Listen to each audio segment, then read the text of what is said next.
Hello दोस्तों, मेरा नाम अभिषेक है और आपके अपने YouTube चैनल अभिषेक स्टडी ऑफिशियल में आपका स्वागत है। दोस्तों, आज मैं आप लोगों को टर्मिनेटिंग और नॉन टर्मिनेटिंग की पहचान करना सिखाऊंगा। साथ में मैं आप लोगों को क्वेश्चन भी कराऊंगा जिससे कि आपका कॉन्सेप्ट क्लियर हो जाएगा। तो चलिए दोस्तों, आज का टॉपिक स्टार्ट करते हैं। वास्तविक संख्याएं और उनके दशमलव प्रसार, जिसको इंग्लिश में real number and their decimal expansion के नाम से जानते हैं। इसमें केस पहला हमारे पास है, शेष शून्य हो जाता है, जिसको इंग्लिश में द रिमाइंडर बिकम्स जीरो के नाम से जानते हैं। इसका परिभाषा होता है, शेष शून्य हो जाता है तो हम ऐसी संख्याओं के दशमलव प्रसार को शांत या फिर टर्मिनेटिंग दशमलव कहते हैं। उदाहरण हम लोग ले लेते हैं 7/8। जब इस तरीके से हम लोग क्या करते हैं, डिवाइड करते हैं। डिवाइड हम लोग छोटे क्लासों में सीख चुके हैं। तो यहाँ पे देखिए दोस्तों, रिमाइंडर क्या आ रहा है, शून्य आ रहा है। ठीक है, तो जो हमारी परिमेय संख्या दिया रहता है वो क्या कहलाता है, शांत या फिर टर्मिनेटिंग कहलाता है। ठीक है, इसी तरीके से दूसरा उदाहरण हमारे पास है 1/2। जब इस तरीके से हम लोग डिवाइड की प्रक्रिया करते हैं तो यहाँ पे देखते हैं रिमाइंडर क्या आ रहा है, 0 आ रहा है। ठीक है, तो ऐसी कंडीशन में जो परिमेय संख्या हमारी होती है वो शांत या फिर टर्मिनेटिंग होती है। ठीक है, तीसरा हमारे पास है 639/250। जब इस तरीके से हम लोग डिवाइड की प्रक्रिया करते हैं तो यहाँ पे देखते हैं दोस्तों, रिमाइंडर क्या आ रहा है, 0 आ रहा है। ठीक है, तो ऐसे कंडीशन में जो परिमेय संख्या होती है वो हमारी शांत या फिर टर्मिनेटिंग होती है। ठीक है, अगला देखते हैं। केस दूसरा हमारे पास है, शेष कभी भी शून्य नहीं होता है, जिसको इंग्लिश में the remainder never becomes zero के नाम से जानते हैं। इसका परिभाषा होता है, शेष कभी भी शून्य नहीं होता है, अर्थात दशमलव प्रसार निरंतर जारी रहता है। तब हम ऐसी संख्याओं को अनवसानी आवर्ती या फिर अशांत आवर्ती या फिर नॉन टर्मिनेटिंग रिकरिंग या फिर नॉन टर्मिनेटिंग रिपीटिंग कहते हैं। इसको हम लोग उदाहरण के माध्यम से समझते हैं। उदाहरण एक हमारे पास है 1/3। जब हम लोग दोस्तों इस तरीके से भाग की प्रक्रिया कर लेते हैं तो हम लोग यहाँ पे देखते हैं रिमाइंडर क्या है, 0 नहीं हो रहा है। यहाँ पे देखते हैं हम लोग ये नंबर क्या होता है, रिपीट होता चला जाता है। तो हम लोग 1/3 को क्या लिख सकते हैं, 0.333 ... बराबर करके 0.3 बार। जो नंबर रिपीट होता है उसके ऊपर क्या करते हैं, बार लगा देते हैं। ठीक है, अगला हमारे पास है 1/7। जब हम लोग इस तरीके से भाग की प्रक्रिया कर लेते हैं तो हम लोग देखते हैं यहाँ पे रिमाइंडर क्या है, 0 नहीं हो रहा है और ये नंबर क्या होता है दोस्तों, इसके बाद क्या होगा, रिपीट होता चला जाएगा। तो हम लोग 1/7 को लिख लेते हैं 0.142857। 7 के बाद दोस्तों हम लोग देखते हैं यही नंबर क्या होता है, दोबारा स्टार्ट हो जाता है रिपीट होना, 142857। तो हम लोग इसको लिख लेते हैं 0.142857। टोटल के ऊपर क्या करते हैं, बार लगा देते हैं, क्योंकि ये टोटल नंबर इसके बाद रिपीट होता चला जाएगा। ठीक है, यहाँ पे हम लोग एक नोट देख लेते हैं, एक परिमेय संख्या का दशमलव प्रसार या तो शांत होता है या अनवसानी आवर्ती होता है। दूसरे शब्दों में हम लोग कह सकते हैं, जिसका दशमलव प्रसार शांत या अनवसानी आवर्ती है एक परिमेय संख्या होता है। ठीक है, अगला देखते हैं। केस तीसरा हमारे पास है, अनवसानी अनावर्ती, जिसको इंग्लिश में नॉन टर्मिनेटिंग नॉन रिकरिंग या फिर नॉन टर्मिनेटिंग नॉन रिपीटिंग के नाम से जानते हैं। इसको हम लोग इस तरीके से परिभाषित कर सकते हैं, शेष कभी शून्य नहीं होगा और नहीं दोहराएगा, remainder never zero nor repeat. ये सभी क्या होती है, इरेशनल नंबर या फिर अपरिमेय संख्याएं होती हैं। इसका हम लोग उदाहरण लेकर देखते हैं। √2 का वैल्यू क्या होता है दोस्तों, ये होता है जब हम लोग √2 की वैल्यू फाइंड करते हैं तो हम लोग देखते हैं रिमाइंडर क्या होगा, 0 नहीं होगा और ना ही इसमें से कोई नंबर क्या होता है, रिपीट होता है। इसलिए हम लोग √2 को क्या कहेंगे, इरेशनल नंबर या फिर अपरिमेय संख्या। ठीक है, इसी तरीके से पाई का जब हम लोग वैल्यू फाइंड करते हैं दोस्तों तो पाई का मान क्या होता है, ये आता है। इसका भी रिमाइंडर क्या होता है, 0 नहीं होता है और ना ही कोई नंबर देखिए इनमें से कोई रिपीट नहीं होता है। इसलिए हम लोग कहेंगे कि पाई भी क्या है, वो इरेशनल नंबर या फिर अपरिमेय संख्या होता है।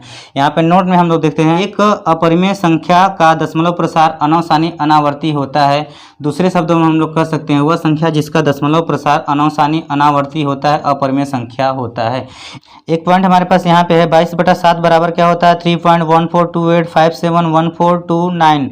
हम प्रायः 22/7 को पाई के सन्निकट मान मानते हैं, जबकि पाई का मान क्या होता है, 22/7 के बराबर नहीं होता है। वो कैसे दोस्तों, पाई का मान क्या होता है, 3.1415 इस तरीके से चला जाता है। ठीक है, और 22/7 का मान क्या होता है, 3.1428571429। दोस्तों हम लोग देखते हैं 3.14 इसमें भी होता है, 3.14 इसमें भी होता है, लेकिन इसके बाद क्या होता है, 15 यहाँ से स्टार्ट हो जाता है और इसमें क्या होता है, 28 स्टार्ट हो जाता है। जब हम लोग वैल्यू को फाइंड करते हैं, क्वेश्चन को सॉल्व करते हैं तो पाई को हम लोग 22/7 के सन्निकट मान लेते हैं, लेकिन रियल में हम लोग देखते हैं तो पाई का मान क्या होता है, 22/7 के बराबर नहीं होता है। ठीक है दोस्तों, अगले पॉइंट की तरफ हम लोग चलते हैं। अगला पॉइंट हमारे पास है दशमलव प्रसार, जिसको इंग्लिश में डेसिमल एक्सपेंशन के नाम से जानते हैं। दोस्तों इसके पहले हम लोग टर्मिनेटिंग के बारे में पढ़ चुके हैं, नॉन टर्मिनेटिंग रिकरिंग के बारे में पढ़ चुके हैं, नॉन टर्मिनेटिंग नॉन रिकरिंग के बारे में पढ़ चुके हैं। उसी चीज़ को मैं आप लोगों को एक चार्ट के माध्यम से समझा देता हूँ। ठीक है दोस्तों, तो दशमलव प्रसार इसको मैं इस तरीके से 3 पार्ट में लिख लिया हूँ। पहला हमारे पास पार्ट है शांत, जिसको इंग्लिश में टर्मिनेटिंग बोलते हैं। दूसरे को कई नामों से जानते हैं, अशांत, आवर्ती, अनवसानी आवर्ती, जिसको इंग्लिश में नॉन टर्मिनेटिंग रिकरिंग या फिर नॉन टर्मिनेटिंग रिपीटिंग के नाम से जानते हैं। तीसरे को भी हम लोग कई नामों से जानते हैं, इसको हम लोग इस तरीके से बोलते हैं, अशांत अनावर्ती या फिर अनवसानी अनावर्ती। इसको इंग्लिश में नॉन टर्मिनेटिंग नॉन रिकरिंग या फिर नॉन टर्मिनेटिंग नॉन रिपीटिंग के नाम से जानते हैं।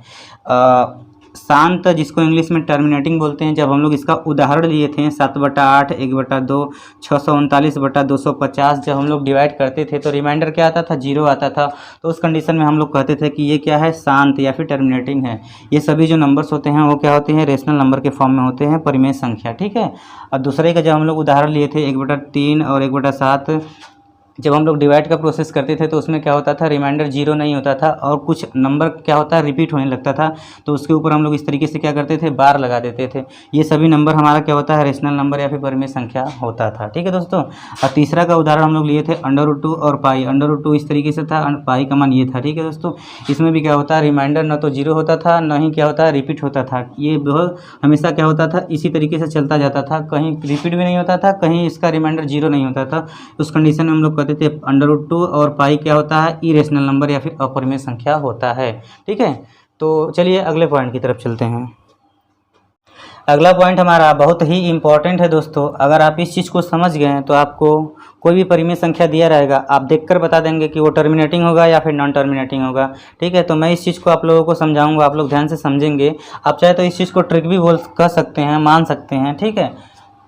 यदि कोई परिमेय संख्या p/q के रूप में है तो हर यानी q का मान 2 और 5 हो या 2 और 5 का गुणनफल हो तो हम उस परिमेय संख्या को शांत दशमलव या फिर टर्मिनेटिंग डेसिमल कहते हैं।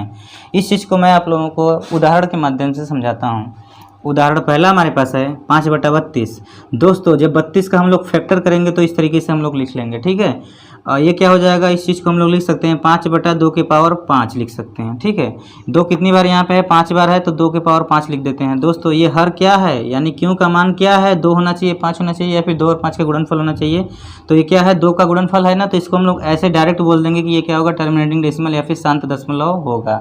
इसी तरीके से दूसरा उदाहरण हमारे पास है 11/24। दोस्तों जब 24 का हम लोग फैक्टर करेंगे तो इस तरीके से आएगा। इस चीज़ को हम लोग इस तरीके से लिख सकते हैं 11/2 के पावर 3 गुणे 3 लिख सकते हैं, क्योंकि 2 देखिए दोस्तों यहाँ पे कितनी बार है, 3 बार है, तो 2 के पावर 3 लिख देते हैं। अब दोस्तों हर यानी q का मान क्या होना चाहिए, 2 होना चाहिए, 5 होना चाहिए, 2 और 5 का गुणनफल होना चाहिए, लेकिन यहाँ पे क्या है, 3 है, तो इसको हम लोग क्या कहेंगे, नॉन टर्मिनेटिंग रिकरिंग या फिर रिपीटिंग डेसिमल कह सकते हैं। ठीक है। इसी तरीके से तो तीसरा उदाहरण हमारे पास है 27/80। दोस्तों जब हम लोग 80 का फैक्टर करेंगे तो इस तरीके से आएगा। ठीक है। अब इस चीज़ को हम लोग क्या लिख सकते हैं, 27/2 के पावर 4 गुणे 5 लिख सकते हैं, बिल्कुल लिख सकते हैं। यहाँ पे देखिए 2 कितनी बार है, 4 बार है, तो 2 के पावर 4 हो जाएगा, मल्टीप्लाई में 5 है तो 5 लिख देंगे, ऊपर तो 27 है, 27 ही रहेगा। अभी मैं दोस्तों आप लोगों को बता चुका हूँ हर क्या होना चाहिए, 2 होना चाहिए, 5 होना चाहिए या फिर 2 और 5 का गुणनफल होना चाहिए। तो देखिए 2 भी है और 5 भी है, 2 और 5 का गुणनफल है, तो इसको डायरेक्ट हम लोग बोल देंगे टर्मिनेटिंग डेसिमल या फिर शांत दशमलव है। इसी तरीके से हम लोग अगला उदाहरण देखते हैं 1/2। दोस्तों यहाँ पे क्या है, हर 2 है ना, तो इसको हम लोग डायरेक्ट बोल देंगे कि यह क्या हो जाएगा, टर्मिनेटिंग डेसिमल होगा। इसी तरीके से दोस्तों 3/4 हमारे पास दिया हुआ है, इस 4 को हम लोग फैक्टर करेंगे तो 2 गुणे 2 हो जाएगा। ये क्या है, 2 है ना, तो इसको हम लोग डायरेक्ट बोल देंगे ये क्या होगा, टर्मिनेटिंग डेसिमल होगा। इसी तरीके से 7/20 है, जब 20 का हम लोग फैक्टर करेंगे दोस्तों तो क्या है, 2 गुणे 2 गुणे 5 है, ये 2 है, 5 भी है दोस्तों, तो इसको हम लोग डायरेक्ट बोल देंगे कि ये क्या होगा, टर्मिनेटिंग डेसिमल होगा। इसी तरीके से 13/25 है दोस्तों, 25 का जब हम लोग फैक्टर करेंगे तो 5 गुणे 5 बराबर 25 हो जाएगा। तो हम लोग देखते हैं दोस्तों हर क्या होना चाहिए, 2 होना चाहिए, 5 होना चाहिए, 2 और 5 का गुणनफल होना चाहिए, तो इसको डायरेक्ट बोल देंगे ये क्या होगा, टर्मिनेटिंग डेसिमल होगा। ठीक है। अगला पॉइंट हमारे पास है 11/6। दोस्तों 6 का जब हम लोग फैक्टर करेंगे तो 2 गुणे 3 होगा, 2 3 या 6। अब हम लोग देखते हैं हर में क्या होना चाहिए, 2 होना चाहिए, 5 होना चाहिए या फिर 2 और 5 का गुणनफल होना चाहिए, लेकिन यहाँ पे क्या है, 3 है, तो हम लोग इसको डायरेक्ट बोल देंगे ये क्या हो जाएगा, नॉन टर्मिनेटिंग रिकरिंग या फिर रिपीटिंग डेसिमल होगा। इसी तरीके से दोस्तों 2/3 हमारे पास दिया हुआ है, हर में क्या है, 3 है, तो इसको भी बोल देंगे डायरेक्ट क्या होगा, नॉन टर्मिनेटिंग रिकरिंग या फिर रिपीटिंग डेसिमल होगा। ठीक है दोस्तों आपको ये चीज़ अच्छे से समझ में आ गया होगा। तो आप क्वेश्चन को ईजिली बता देंगे कि कौन सा जो है कि परिमेय संख्या टर्मिनेटिंग होगा, कौन सा परिमेय संख्या नॉन टर्मिनेटिंग होगा। तो चलिए मैं आप लोगों को एक क्वेश्चन के माध्यम से सॉल्व करके बताता हूँ। एग्जाम्पल नंबर 5वां हमारे पास है 10/3, 7/8 और 1/7 के दशमलव प्रसार ज्ञात कीजिए। दोस्तों इसके पहले हम लोग ट्रिक सीख चुके हैं। कोई भी परिमेय संख्या दिया रहता है तो उसका हर क्या होना चाहिए, 2 होना चाहिए, 5 होना चाहिए, या फिर 2 और 5 का गुणनफल होता है तो उसको हम लोग कहते थे टर्मिनेटिंग डेसिमल होगा। यहाँ पे दोस्तों हमारे पास परिमेय संख्या 10/3 दिया हुआ है, तो यहाँ पे हर क्या है, 3 है, तो इसको हम लोग डायरेक्ट बोल देंगे नॉन टर्मिनेटिंग, रिकरिंग या फिर रिपीटिंग डेसिमल होगा। इसी तरीके से परिमेय संख्या हमारे पास 7/8 दिया हुआ है, यहाँ पे हर क्या है, 8 है। दोस्तों 8 का जब हम लोग फैक्टर करेंगे तो 2 कितनी बार होगा, 3 बार होगा, ठीक है। तो ये क्या है, 2 का गुणनफल है, तो इसको हम लोग बोलेंगे ये टर्मिनेटिंग डेसिमल होगा। इसी तरीके से दोस्तों परिमेय संख्या हमारे पास 1/7 दिया हुआ है, यहाँ पे देखिए हर क्या है, 7 है दोस्तों, ठीक है। तो इसको हम लोग डायरेक्ट बोल देंगे नॉन टर्मिनेटिंग, रिकरिंग या फिर रिपीटिंग डेसिमल होगा। ये तो दोस्तों आप लोग ट्रिक के माध्यम से समझ गए। अब मैं आप लोगों को बेसिक तरीके से इसको सॉल्व करना सिखाऊंगा, ठीक है दोस्तों। सबसे पहले हम 10 में 3 का भाग देते हैं, ठीक है दोस्तों। इस तरीके से आप लोग लिख लेंगे। आप लोग छोटी क्लास में भाग करना सीख चुके होंगे। 3 का टेबल इस तरीके से पढ़ेंगे हम लोग कि 10 होना चाहिए या फिर 10 से कम होना चाहिए, 10 से ज़्यादा नहीं होना चाहिए। तो 3 तरीके 9 होगा, 3 बार ले जाएंगे यहाँ पे, ये क्या हो जाएगा, 9 हो जाएगा। यहाँ से घटाएंगे तो क्या हो जाएगा, 1 हो जाएगा, ठीक है। अभी इसका इसमें पढ़ेंगे पहाड़ा तो नहीं जाएगा, तो यहाँ पे क्या करेंगे, दशमलव बार ले जाएंगे, यहाँ क्या करेंगे, 0 उतारेंगे। अब यहाँ से टेबल पढ़ेंगे 3 तरीके 9, तो यहाँ 3 बार ले जाएंगे, यहाँ क्या हो जाएगा, 9 हो जाएगा। यहाँ घटाएंगे तो क्या हो जाएगा, 1 हो जाएगा। अब फिर क्या करेंगे दोस्तों, यहाँ दशमलव है तो 0 उतार लेंगे, 3 तरीके क्या हो जाएगा, 9 हो जाएगा। और फिर जो हम लोग घटाएंगे तो क्या बचेगा, 1 बचेगा। दोस्तों देखते हैं हम लोग ये क्या करता है, 3 क्या होता है, यहाँ पर रिपीट हो रहा है, ठीक है। तो हम लोग इस चीज़ को लिख लेते हैं। 10/3 का दशमलव प्रसार क्या हो जाएगा, 3.33 डॉट डॉट करके इस तरीके से चला जाएगा। इसको हम लोग क्या लिख लेंगे, 3.3 बार, ठीक है। इसका दशमलव प्रसार हम लोग लिखेंगे, ये क्या है, नॉन टर्मिनेटिंग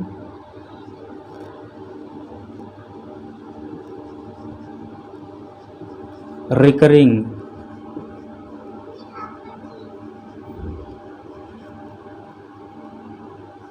या फिर रिपीटिंग,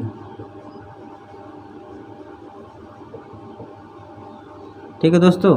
इस तरीके से हम लोग लिख लेते हैं। इसी तरीके से हम लोग दूसरे का करते हैं। इस तरीके से आप लोग क्या करेंगे, लिख लेंगे, ठीक है दोस्तों। अभी देखते हैं इसका इसमें भाग देंगे, जाएगा नहीं जाएगा दोस्तों। तो यहाँ पे क्या करेंगे, दशमलव बार ले जाएंगे और यहाँ क्या करेंगे, 0 उतारेंगे। यहाँ तक आपको समझ में आ गया। उसके बाद देखिए इसका टेबल इसमें पढ़ेंगे, ठीक है। तो कितनी बार जाएगा, 8 बार जाएगा। कितना हो जाएगा, 64 हो जाएगा। फिर यहाँ क्या करेंगे, घटा देंगे। 10 में से देखिए 4 गया, कितना बचेगा, 6 बचेगा। यहाँ पे 6 है, यहाँ पे क्या है, 6 है, कैंसिल हो जाएगा। अब दोस्तों इसका इसमें टेबल पढ़ेंगे तो जाएगा कि नहीं, नहीं जाएगा। तो दशमलव तो हम लोग यहाँ क्या करेंगे, 0 उतार लेते हैं, ठीक है दोस्तों। अब इसका इसमें टेबल पढ़ते ही कितनी बार जाएगा, 7 बार जाएगा। कितना हो जाएगा, 8 सत्ते 56 हो जाएगा। यहाँ से घटाएंगे 10 में से क्या, यहाँ पे देखिए घटेगा नहीं घटेगा, तो इसे से एक उधार लेता है। यहाँ 10 में से 6 गया, क्या हो जाएगा, 4 हो जाएगा। ये क्या हो जाएगा, कैंसिल हो जाएगा। अब दोस्तों यहाँ पे इसका भाग देते हैं 8 का, तो जाएगा नहीं जाएगा। तो यहाँ दशमलव तो क्या करेंगे, यहाँ से 0 उतार लेते हैं, ठीक है। अब इसका टेबल इसमें पढ़ते हैं पहाड़ा, तो कितनी बार में जाएगा, 5 बार में जाएगा, ठीक है। तो कितना हो जाएगा, 8 पंजे 40, ठीक है दोस्तों। यहाँ रिमाइंडर देखिए क्या हो जा रहा है, 0 आ जा रहा है, ठीक है। तो हम लोग इसको लिख लेते हैं। 7/8 का जो दशमलव प्रसार क्या हो जाएगा, 0.875, ठीक है दोस्तों। ये क्या है, टर्मिनेटिंग है, TERMINATING। इसको हिंदी में क्या बोलते हैं, शांत बोलते हैं, ठीक है दोस्तों। क्योंकि इसका रिमाइंडर 0 आ जाता है तो हम लोग जानते हैं कि क्या हो जाएगा, टर्मिनेटिंग डेसिमल हो जाएगा। इस तरीके से आप लोग लिख लेंगे। इसी तरीके से हम लोग तीसरे का देखते हैं। हमारे पास है 7 का टेबल पढ़िए, 1 में नहीं जाएगा तो हम लोग क्या करेंगे, यहाँ पे दशमलव बार ले जाएंगे और यहाँ पे 0 उतार देंगे। 1 बार ले जाएंगे, ठीक है। अब यहाँ पे जाएगा, कितनी बार जाएगा, 1 बार जाएगा। तो यहाँ पे 7 1 कम 7, यहाँ पे माइनस करेंगे, घटाएंगे तो कितना आ जाएगा, हमारे पास 3 आ जाएगा दोस्तों, ठीक है। अब इसका इसमें भाग देंगे तो जाएगा नहीं जाएगा। तो दशमलव होता है, हम लोग यहाँ से क्या करेंगे, 0 उतार लेते हैं, ठीक है। अब इसका इसमें क्या करते हैं, पहाड़ा पढ़ते तो कितनी बार जाएगा, 4 बार जाएगा। 7 चौक कितना हो जाएगा, 28 हो जाएगा। अब इसको घटाएंगे तो कितना हो जाएगा, 10 में से 8 गया कितना, 2 बचेगा, यहाँ पे कैंसिल हो जाएगा। ठीक, अब दशमलव है तो हम लोग यहाँ पे 0 उतार लेते हैं। ठीक है दोस्तों, अब इसका जो है इसमें पढ़ते हैं तो कितनी बार जाएगा, 2 बार जाएगा, तो कितना हो जाएगा, 14 हो जाएगा। और 10 में से 4 गया कितना बचेगा, 6, यहाँ पे क्या हो जाएगा, कैंसिल हो जाएगा। अब दोस्तों इसका टेबल पढ़ेंगे, इसमें नहीं जाएगा तो फिर दशमलव तो हम लोग क्या करेंगे, 0 उतार लेते हैं। ठीक है, अब जो है इसका इसमें पहाड़ा पढ़ते हैं, कितनी बार जाएगा, 8 बार जाएगा, कितना हो जाएगा, 56 हो जाएगा। 10 में से 6 गया कितना हो जाएगा, 4 हो जाएगा, यहाँ से क्या हो जाएगा, कैंसिल हो जाएगा। अब यहाँ दशमलव तो क्या करेंगे, 0 यहाँ पे उतार लेते हैं। ठीक है दोस्तों, अब क्या करते हैं, इसका इसमें क्या करते हैं, टेबल पढ़ते हैं, कितनी बार जाएगा, 5 बार हो जाते हैं। 7 × 5 = 35 हो जाएगा।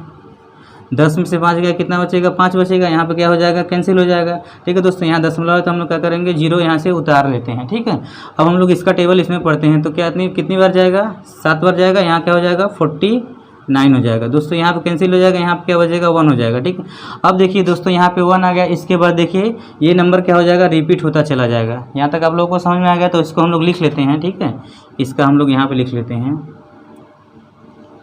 1/7 बराबर 0.142857, ये डॉट करते हुए चला जाएगा। ठीक है दोस्तों, तो इसको हम लोग लिख लेंगे 0.142857 के ऊपर क्या हो जाएगा, टोटल के ऊपर बार हो जाएगा। यहाँ तक समझ में आ गया। अब ये क्या है सर दोस्तों, है ये क्या है, टर्मिनेटिंग या फिर नॉन टर्मिनेटिंग। देखिए रिमाइंडर क्या है, 0 नहीं हो रहा है, तो ये क्या हो जाएगा, नॉन टर्मिनेटिंग। लिख लीजिए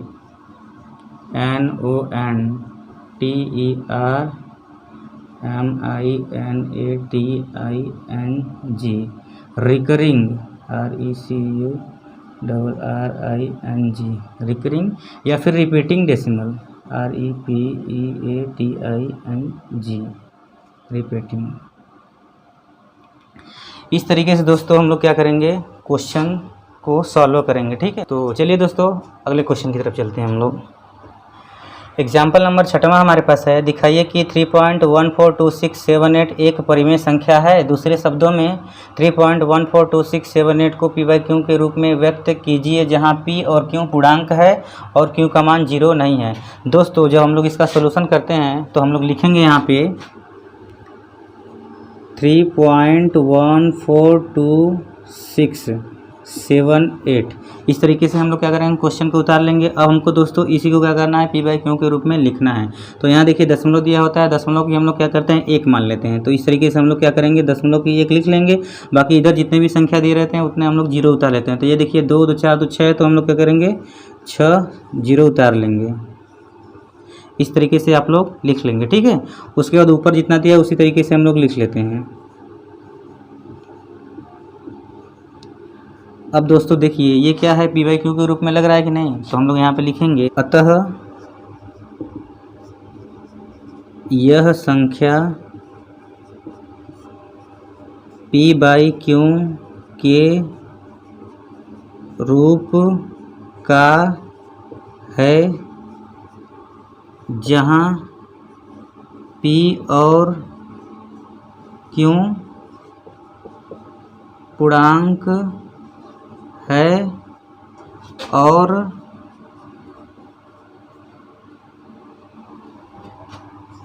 Q का मान 0 नहीं है।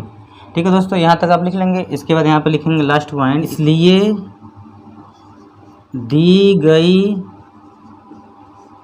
संख्या एक परिमेय संख्या है। ठीक है दोस्तों, इस तरीके से हम लोग क्या करेंगे, क्वेश्चन को सॉल्व करेंगे। ठीक है दोस्तों, अगर आपको हमारी वीडियो अच्छी लगती हैं तो हमारी वीडियो को लाइक करें, अपने दोस्तों के पास शेयर करें और चैनल को सब्सक्राइब करें, ताकि जब भी मैं वीडियो अपलोड करूं वीडियो की नोटिफिकेशन सबसे पहले आपके पास जाए। तो चलिए दोस्तों, मिलते हैं अगले क्लास में।